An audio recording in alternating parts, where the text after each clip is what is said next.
भाभी नहीं तो यही सही।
ये क्या कर रहे हो तुम? क्या कर रहे हो? कुछ नहीं भैया। मैं देखा तुम क्या कर रहे थे, मैंने सब देखा है। ये सब करने आए हो यहाँ पर? हाँ, तुम्हारे भाई ने ये सब करने के लिए भेजा है यहाँ पर? भैया मुझे माफ़ कर दीजिए, बस एक बार माफ़ कर दीजिए भैया, आइंदा कभी ऐसी गलती नहीं होगी भैया। गलती हो गई? तुम्हारा भाई मेरे सामने गिड़गिड़ा रहा था तुम्हारे भविष्य के लिए, और तुम ये सब करके अपना भविष्य बना रहे हो? हाँ, रुको, मैं अभी तुम्हारे भैया को फोन करके सब बताता हूँ। मुझे माफ़ कर दीजिए भैया, भैया को प्लीज़ मत बताइएगा, प्लीज़ भैया एक बार मुझे माफ़ कर दीजिए, दोबारा ऐसी गलती कभी नहीं होगी भैया, प्लीज़ मुझे माफ़ कर दीजिए भैया। माफ कर दूं? हाँ, माफ कर दूं तुमको? अरे मैं तुम्हारे भरोसे पे अपनी पत्नी को तुम्हारे पास छोड़ कर जाता हूं, और तुम ये सब करते हो यहां पर? भैया दोबारा ऐसी गलती नहीं होगी भैया। दोबारा गलती नहीं होगी? मेरा दिमाग बहुत खराब हो गया है, समझे ना? चले जाओ यहां से, निकलो। भैया अब दोबारा नहीं होगा मुझसे भैया, बस एक बार माफ़ कर दीजिए भैया। मैंने कहा ना, मेरे नजरों के सामने से दूर हो जाओ। चलो जाओ यहां से, चल जाओ।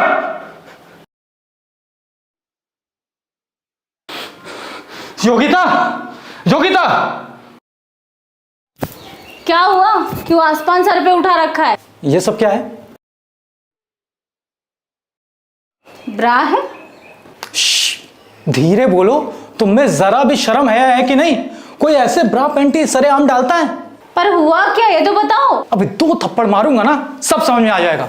आराम से बात करो। इस तरह कोई ब्रा पैंटी चिल्लाता है क्या? हाँ, और इस तरह खुलेआम तुम इसको सुखा रही हो। घर में और भी मर्द हैं, क्या सोचेंगे वो? क्या सोचेंगे? मेरी ब्रा है, मैंने सुखाया है, पड़ोसी की ब्रा थोड़ी ना लाके सुखाई हूँ कि सोचूंगी कि पड़ोसी क्या बोलेंगे। कल से तुम्हारे ये कपड़े यहां नहीं सूखेंगे, बस समझ गई ना? क्यों? मेरे कपड़े हैं, मेरे कपड़े यहीं पे सूखेंगे। आज भी यहीं सूखेंगे, कल भी यहीं सूखेंगे, हमेशा यहीं सूखेंगे। मैंने कहा ना, यहाँ पे कल से तुम्हारे कपड़े नहीं सूखेंगे। पर क्यों? पूरे घर के कपड़े यहीं पे सूखते हैं। आपका कच्छा यहाँ सूख सकता है, आपका बनियान यहाँ सूख सकता है, तो मेरी ब्रा पैंटी क्यों नहीं यहाँ सूख सकती? देखो, दिमाग मत खराब करो मेरा। मैंने कहा ना, कपड़े नहीं सूखेंगे यहाँ तो नहीं सूखेंगे। यहीं सूखेंगे, जहाँ पे सबके कपड़े सूखेंगे मेरे भी कपड़े वहीं सूखेंगे। तुम कहीं और कपड़े नहीं सुखा सकती हो क्या? अपने फ्लैट में सबसे अच्छी धूप आने वाली जगह यही है, इसलिए मैं यहाँ पे अपने ब्रा पैंटी सुखाती हूँ। पता है, गीले ब्रा पैंटी पहनने की वजह से मेरे पूरे बॉडी में निशान होने लगे हैं, दाने दाने निकलने लगे हैं, और भी बहुत सारी बीमारियां हो सकती है, ऐसा डॉक्टर बोलते हैं। अगर मैं ये बात आपको नहीं बोलूंगी तो किससे बोलूंगी? अगर आप मुझे नहीं समझेंगे तो कौन समझेगा मुझे? ठीक है, सॉरी। अच्छा छोड़ो ये सब, एक कप चाय तो पिला दो। ठीक है।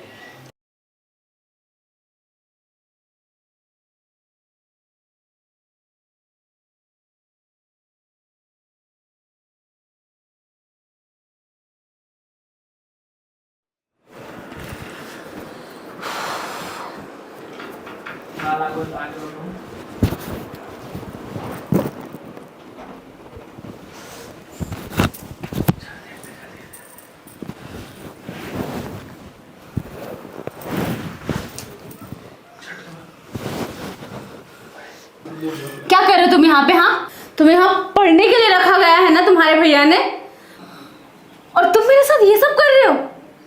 तुम्हें शर्म नहीं आती? मैं तुम्हारी भाभी हूँ, तुम्हारे भैया की बीवी, और तुम्हें मेरे साथ ये सब करते हुए बिल्कुल भी शर्म नहीं आई? छी, अगर उनको पता चल गया कि तुम मेरे साथ ये सब कर रहे हो तो तुमको धक्के मार के घर से बाहर निकाल देंगे। उनको आने दो। आज उनको मैं बोलती हूँ कि घर में उन्होंने कितना जहरीला सांप पाल के रखा है, फिर देखना तुम्हें कैसे धक्के मार के इस घर से बाहर निकालते हैं। भाभी मुझे पता है मेरे से गलती हुई है, पर भैया को मत बताइएगा भाभी, प्लीज़ भाभी। जब से आपको देखा है मैंने, तब से मैं अपने जज्बातों को रोक नहीं पाता हूँ। आप मेरे सामने जितनी बार आते हैं मेरे दिमाग में कुछ भी नहीं रहता है, सब मैं भूल जाता हूँ, बस आपके ख्यालों में डूबा रहता हूँ भाभी। मेरा ना पढ़ाई में मन लग रहा है, ना मेरा किसी और चीज़ में मन लग रहा है।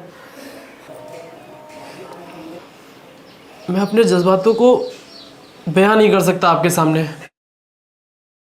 दिन रात बस आपके ख्यालों में पड़ा रहता हूँ मैं। आपको मैं कैसे समझाऊं कि मैं आपकी तरफ कितना खिंचा हुआ चला आ रहा हूँ। अच्छा, ये तुम्हारे पढ़ने की उम्र में तुम्हें ये सब होने लगा? बस आपसे एक विनती है भाभी, मुझे मेरे तन की प्यास एक बार बुझा लेने दीजिए, नहीं तो मैं मर जाऊंगा। मैं आपके हाथ जोड़ता हूँ भाभी। अच्छा, तुम्हें अपने तन की प्यास बुझाना है? तन की प्यास बुझाना है तुम्हें? छी, कितने गंदे हो तुम। मैं तुम्हारी भाभी हूँ और तुम मेरे सामने ये सब बातें कर रहे हो, तुम्हें शर्म नहीं आती?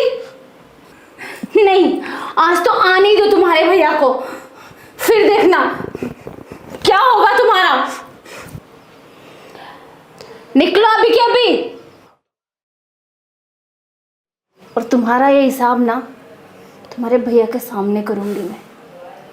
आने दो उनको शाम को, चलो निकलो। भाभी मुझे माफ़ कर दीजिए, मैं आपको कैसे समझाऊं कि मैं आपके लिए कितना पागल हो गया हूँ। मैंने बोला नहीं, यहाँ से निकलो, चलो निकलो निकलो।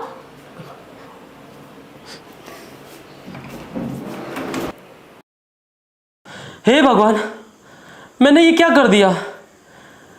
इतना होने के बावजूद भी भैया ने मुझे अपने घर में जगह दी, और मैंने फिर भी इतनी भारी गलती कर बैठी। अब मैं अपने भैया को क्या मुंह दिखाऊंगा? मैं बहुत ही घटिया इंसान हूँ। जो भाभी पराई होते हुए भी मुझे अपनी माँ की तरह सेवा करती थी, मैं उसकी इतनी गंदी नज़र रखा, और इतनी गंदी सोच भी। मुझे मेरी संगति ने बिगाड़ा है।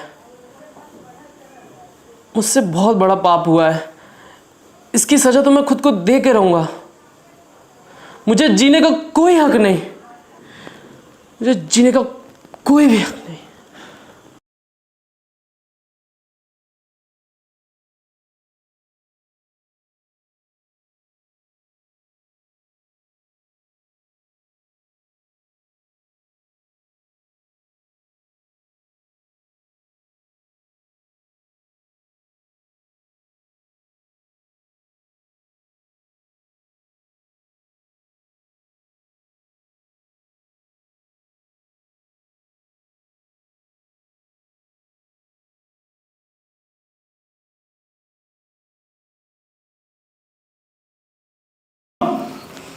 गौतम, ये देखो, दारू पी के कैसे आराम से सोया पड़ा है। अरे तूने मेरी बीवी के साथ क्या किया?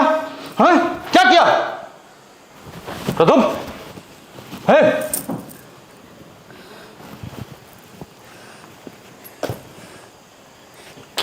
क्या हो गया? ये तो मर गए। हाँ, पर कैसे?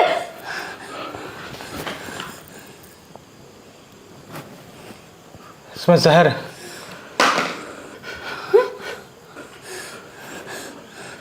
अब क्या होगा?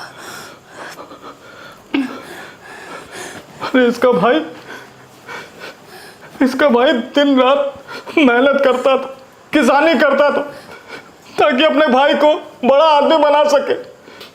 लेकिन आज देखो ना क्या कर लिया।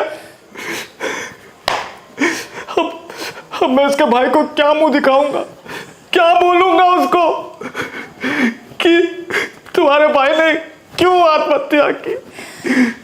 अरे इसके गलत संगत ने आज देखो इसका क्या हाल बना डाला।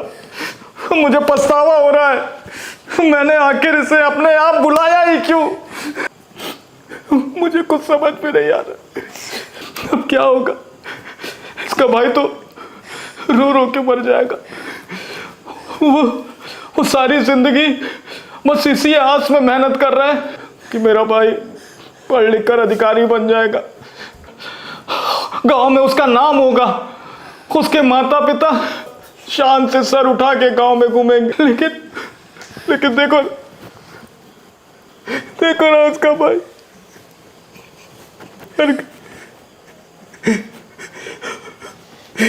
और सब इसके बुरे संगत की वजह से हुआ है। इसीलिए कहा जाता है कि बुरे संगत का बुरा नतीजा होता है। आपके सामने नतीजा आपके सामने। Cut.